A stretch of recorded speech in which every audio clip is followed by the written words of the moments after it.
Well, good morning, everyone. Happy Monday morning to you, and welcome back to Morning Musings. My name is Don K. Preston. I'm the president of Preterist Research Institute of Ardmore, Oklahoma. I really appreciate you being with me. Pardon me. Here we are in middle December. I want to remind you of the introduction of my brand new book, Resurrection Feast Fulfilled. I introduced this officially November the 1st, and we gave a very special introductory price, which saves you $12, by the way. The response was so very, very good that we decided to extend the special introductory offer for the rest of December 2023, U.S. orders only. Now, please don't contact me in January, February, March next year and say, hey, I'd like to take advantage of your special introductory offer. No, this is for now, the rest of December 2023, U.S. orders only. All right. It's a very special offer, and I just simply cannot continue to give it. We've cut the cost right down there. It's going to save you $12. So go to my website, donkpreston.com, BibleProphecy.com, and order the book. Like I said, you're going to save $12. All right. We are continuing our summarization of our more extended study of the Olivet Discourse. We are in Matthew chapter 24, and what I want to focus on in this particular video is verse 48 and following. Jesus had given the apostles, in response to their questions, tell us when shall these things be, that is the fall of Jerusalem, destruction of the temple, and what shall be the sign of your coming in the end of the age? His coming at the end of the age at the destruction of Jerusalem and the temple. And so he gave them signs. Then in verses 37 and following, over and over and over, we find the exhortation, watch therefore, for you do not know the hour when the Son of Man will come. We are told repeatedly, and I used to teach, okay, one of the reasons that we know that the Olivet Discourse is divided into two different subjects is because in Matthew 24, 4 to 34 and 35, Jesus gave signs. But in verse 36 and following, he gave no signs. Well, that might sound okay, but it's not okay. It absolutely fails to take note of the harmonious nature of the narrative. Here are the signs. Matthew 24, we could say 8 through 29, 30. Now, verse 36 and following, you don't know the day and the hour when the Son of Man is coming, but be watchful. What were they supposed to watch for if there's nothing to watch for? And I've had people tell me, well, it's just an overall sense of watchfulness. Sorry, that doesn't work. Once again, if there are absolutely no signs whatsoever of the coming of the Lord, a supposedly yet future end of time, no indications, no signs, nothing, then how can a person be watchful? And so these individuals have said, well, it's just talking about live your lives as if the Lord was near. That's not what it says. And it's not what the word watch means. Watch means to, well, watch. They were to watch for the signs. Because Jesus said, speaking of those signs, learn a parable of fig tree. When it puts forth its leaves, you know that summer is nigh. And by the way, folks, that doesn't mean that they know that summer's always near. That's ridiculous. No, the illustration from the world of agronomy was when you see the fig tree put out its leaves, you know that summer is imminent. It's coming soon. And so the attempts to negate the meaning of at hand fail completely. So likewise you, Jesus speaking to his first century apostles, when you see what? See the signs that he had given. The proclamation of the gospel into all the world, the appearance of the abomination of desolation. Then know that it or he, the Parousia, is nigh even at the door. Listen, folks, once again, the attempts to negate the time statements of the New Testament very often are so tendentious, so specious, so ridiculous as to be literally laughable. Is there always somebody standing at my door? No, I had somebody ring my doorbell just yesterday. I can assure you he hadn't been standing there since 1986 when I bought the house. You see, the Lord would not be standing right at the door until the judge, that is, the judge would not be standing right at the door until it was time for the judgment. Yet James, living later in that generation, having seen the signs, said, the judge is standing right at the door.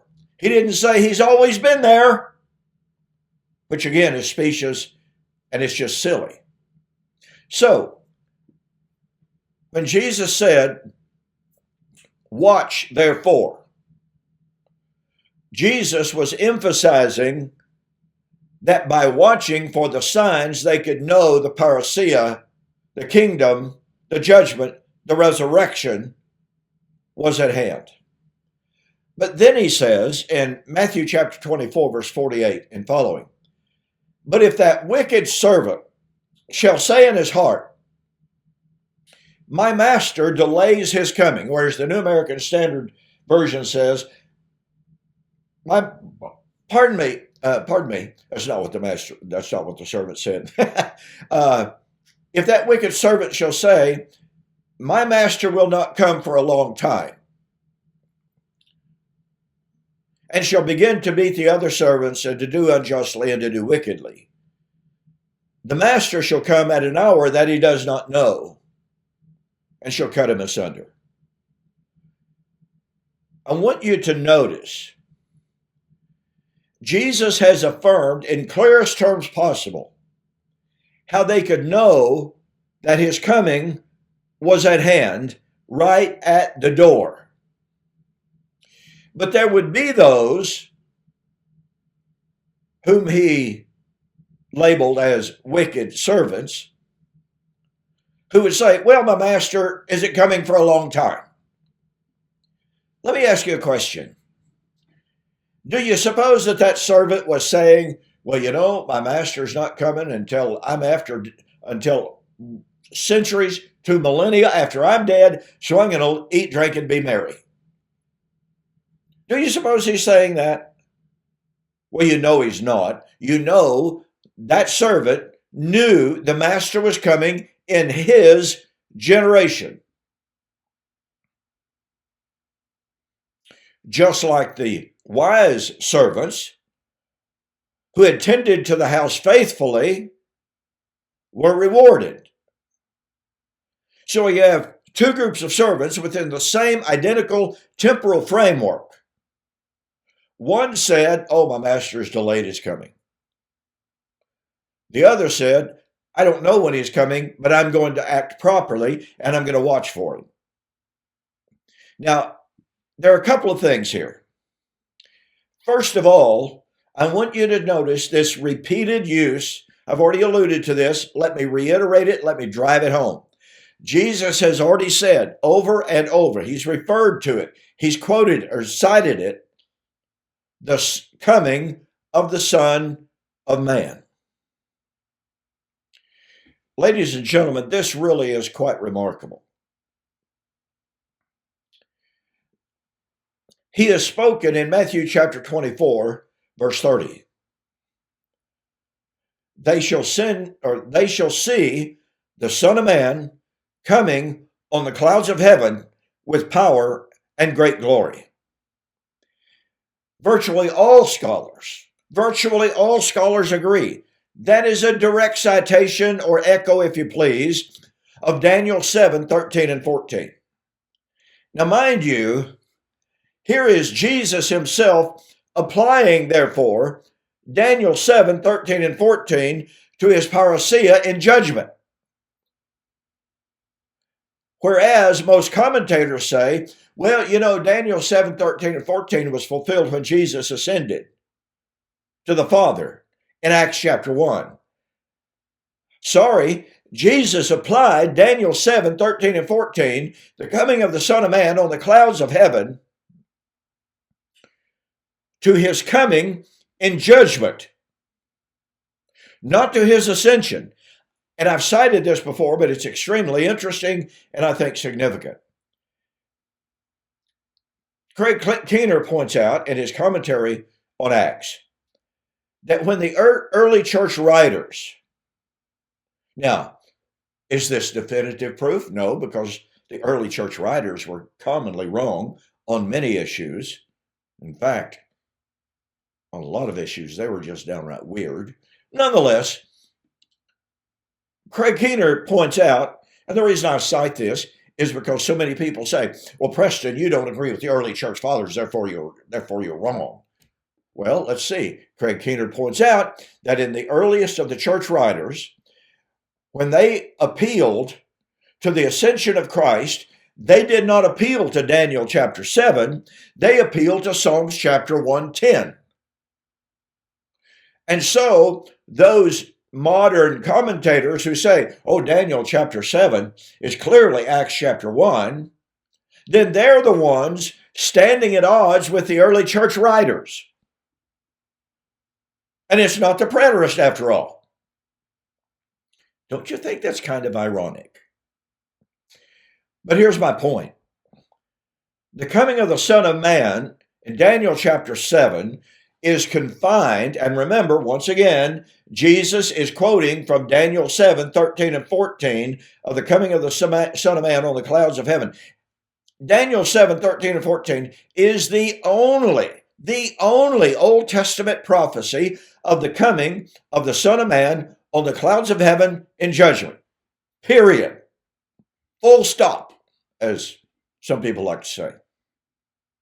So when Jesus draws directly from Daniel chapter 7 and applies it to his imminent coming in the judgment of Jerusalem, then that means, since Daniel chapter 7, the vision of the coming of the Son of Man on the clouds of heaven, it was to take place in the days of the Fourth Empire. Well, the Fourth Empire, from Daniel's countdown, was the days of Rome.